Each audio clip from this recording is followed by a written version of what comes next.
I woke up to the sharp scent of something strange, metallic, bitter, and a lightness around my neck that made my heart drop. The mirror didn't lie. My hair, my waist length, carefully grown and cared for chestnut hair, was hacked off and uneven. Clumps. At first, I thought I'd been robbed, mugged in my own bed. But then I saw the scissors lying neatly on my dresser, the same craft scissors my mother used to cut old receipts. Next to them was a sticky note like a slap to the face. "You'll still look fine. Focus on her speech for Hannah's big day." Mom, please subscribe to our channel and tell us in comments from where are you watching this video. I stood frozen, the strands still on my pillow, like part of me had died in my sleep. That wedding was supposed to be my one chance to stand in front of people who'd ignored me for years.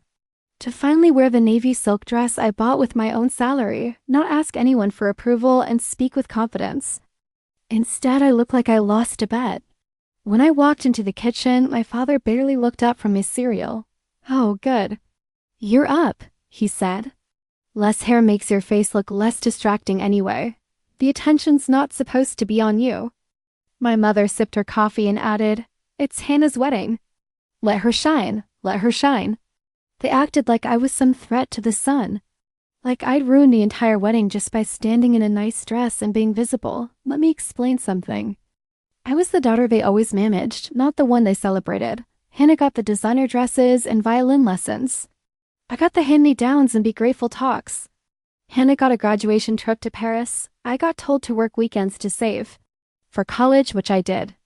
I moved out at 19, worked 2 jobs, and still RSVP'd yes to the wedding because I thought maybe, just maybe, it could be one of those rare family moments where no one needed to compete. But instead, they drugged me with NyQuil and a cup of soothing tea, then cut my hair while I slept. My own parents, not my roommate Becca, came over in a panic when I called her, voice trembling. She gasped when she saw me. "They did this to you on purpose?" I nodded. Becca didn't say anything for a moment. Then she pulled out her phone. "Okay, we're not going to the wedding like this. We're going to do something better." I didn't want revenge at first. I just wanted distance. But when Becca helped me record a voice memo, something I never thought I'd release, it changed everything. It was a recording I'd made weeks ago purely out of habit. I used my phone to track little moments to tell my therapist. Mom saying I was a distraction when I posted a photo from a friend's bridal shower. Dad telling me pretty girls ruin weddings.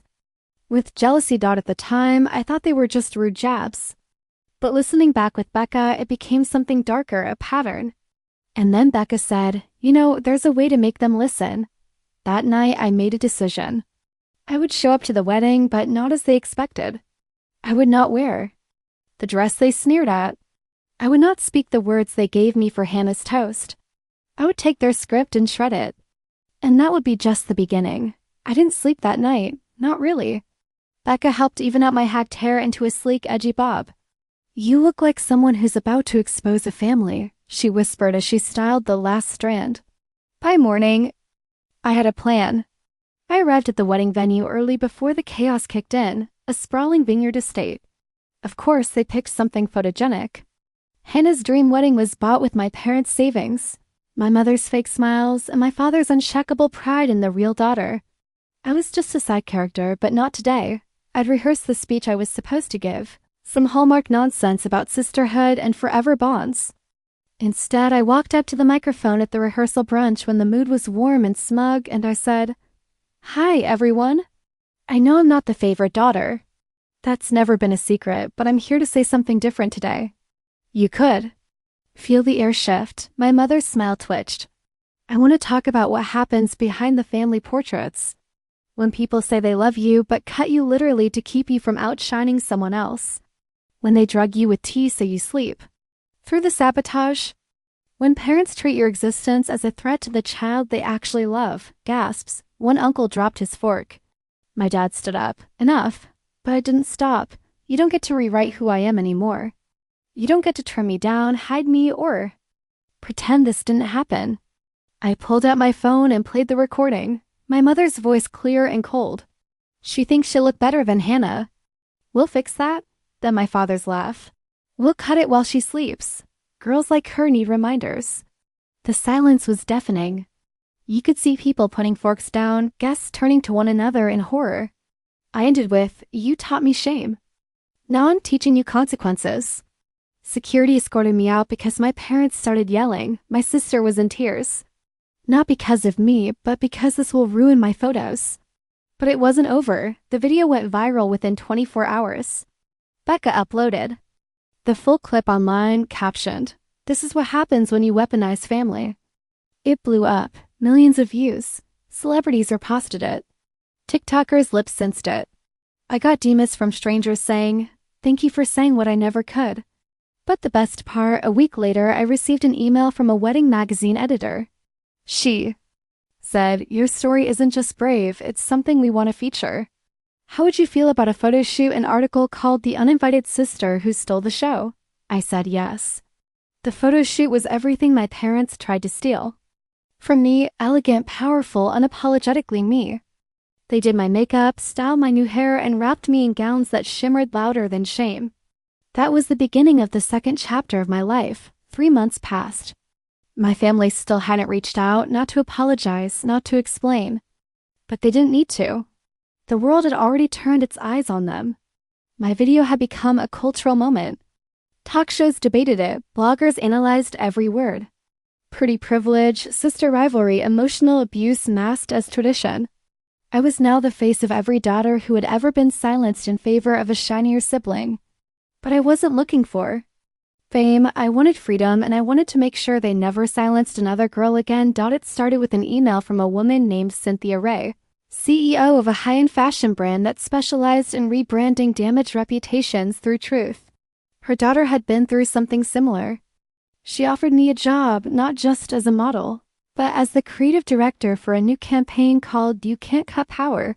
Photo shoots, press tours, TEDx talk requests.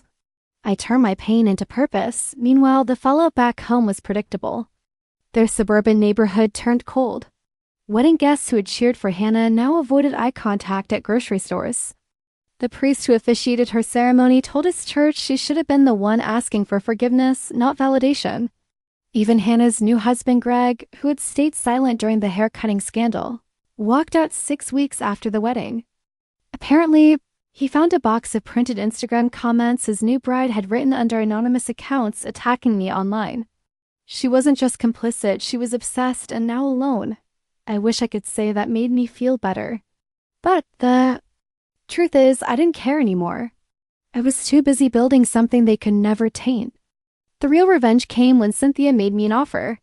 "We're opening our first creative office in your hometown. Want to run it?" I laughed. "You're serious?" She nodded. "Imagine same town, but this time you're the one people want to impress. So I did it. We opened a sleek sunlit creative space right downtown on the same street my parents used to drag me past to get to my sister's piano recital.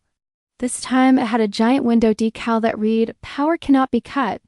The week we launched, my team hosted an open house. Local press came. Activists, survivors, and yes, even a few of my old high school classmates who used to mock my quietness showed up asking for internships, but the cherry on top, my parents walked in. Uninvited, unannounced. My mother wore oversized sunglasses. My father had clearly aged in those months. Maybe it was guilt, maybe it was exposure, maybe it was just losing control. They didn't recognize the woman standing at the front, poised, powerful, camera ready. They tried to act like nothing had happened. "We're proud of you," my mother said softly. I smiled. "That's funny. You haven't been proud of me since I had braces." My dad chuckled, trying to lighten the mood. "We all make mistakes. Families heal, right?" I walked over to the front desk. "Would you like to leave a comment card? We take feedback seriously here." They blinked. "Otherwise," I continued, "I have a full room of people I actually respect waiting to hear me speak." As I turned away, I saw them standing in place, out of place, uncomfortable in the very space they once thought I was unworthy of. I didn't need to yell. I didn't need to shame them. The building, the people, the success that was louder than any insult. But just as they walked out the glass doors, I called after them. "By the way, next time you try to cut down a daughter to elevate another, just remember scissors dull, but some girls sharpen."